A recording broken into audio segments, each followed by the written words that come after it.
inta ugu badan hackingska dhaca waxay ku dhacaan applicationska ama dusha sare ee operating systemka balse Kernel Exploitation waa mid gabi ahaanba ka duwan noocyadasi waxaanu toos u target gareynayaa qaybta ugu muhiimsan computerkaga wana kernelka haddii hackersku ay marun gacanta ku dhigaan kernelka waxay systemkasi la wareegi karaan controlkiisa lagana yaabay inaad xitaa ogaan muuqaalkeena maanta waxaan kusoo qaadanaynaa macluumaad ku saabsan Kernel Exploitation iyo sababta ka dhigaysa mid ka mid ah hackingska ugu khatarta badan ee jira soo dhawaad dhalinyaro Kernel sida marar badan hore soo tilmaamnay waa qaybta ugu muhiimsan operating systemka ee computerka ku shaqeynayaan waxaana Kernel uu maamulaa shaqo kasta oo computerkaasi qabanayo si toos ah iyo si aan toos ahaynba hardware iyo software ba waxaana sidoo kale isugu xidhaa si isku fahmi lahaayeen una shaqeyn lahaayeen sidii la rabay si kooban Kernel waa jinka computerkaga la'aantina ma samayn karno wax shaqo ah okay haddaba waa maxay Kernel Exploitation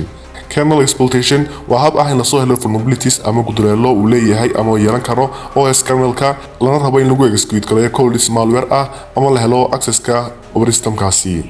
haddaba maxaa loo target gareynayaa kernelka jawaabtu waa mid fudud Kernel waxa uu ku siinayaa awood kasta oo ku maamuli karta computerkaasi waxaad si fudud dhaafi kartaa administrationska loo dhigay systemkasi firewallka antiviruska waxaad dhex geli kartaa virtual machineska ku dhex samaysan computerkaasi dhammaanba shaqooyinkaasi waxaad samaynaysaa adigoon codsan wax permission ah waxa laga yaabaa inaad isweydiiso sida uu dhaco Kernel Exploitation iyo waxyaabaha sababi kara in la sameeyo Kernel Exploitation hagaag waxyaabahaasi waxaan kusoo qaadan karnaa drivers wax ka khaldan yihiin oo kale driverska weli wada naqaanaa Soomahan mararka qaar waxay dhici kartaa in driversku aysan check adag ku sameyn xogta ay helayaan ee soo galaysa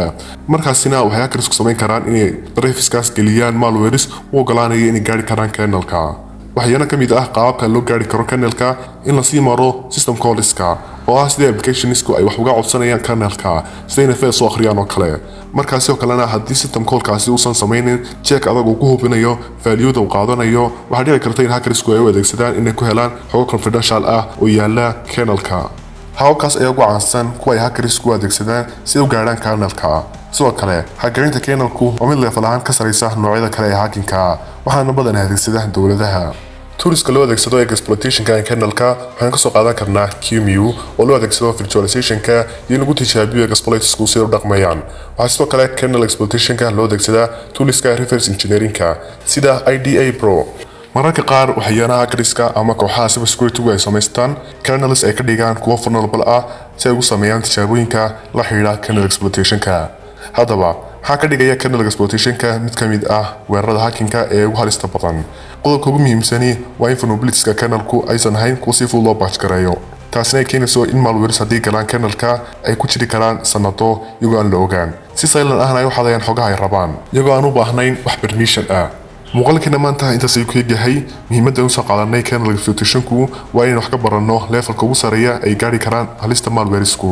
inaad kaliya fahamto qaabka uu shaqeeyo iyo sida Kernel Exploitation uu jiro waa mid aad muhiim u ah marka ku guda jirto barashada cybersecurity-ga ka taxadir dhammaan noocyada kala duwan ee khataraha cyberka